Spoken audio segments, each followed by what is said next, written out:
Doing editing in OnTime is very easy and intuitive, and I'm going to show you a few ways to do it right now.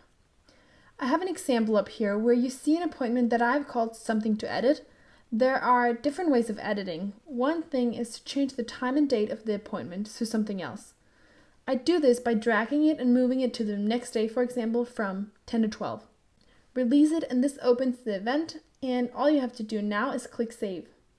As you can see, the meeting has now been moved. If I want to change the appointment's length, I can just go to one side and drag it, making it either longer or shorter. I'm choosing to make it 3 hours long like this. Again, I just click Save, and now, again, the meeting has changed. A third way I can edit an appointment is by double-clicking on it. This way, I open up the event, and I'm able to change all the details of the event if I want to, or invite more people. If I want to delete an appointment or meeting, there are two different ways that I can do it. I can either go to the appointment and say delete here, or I can use the action button that appears with the event information when I click on the event one time. Say delete and OK, and it's gone.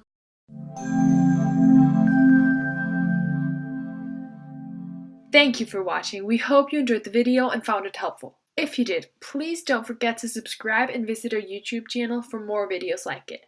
You can also visit our website for more information and to try it out yourself.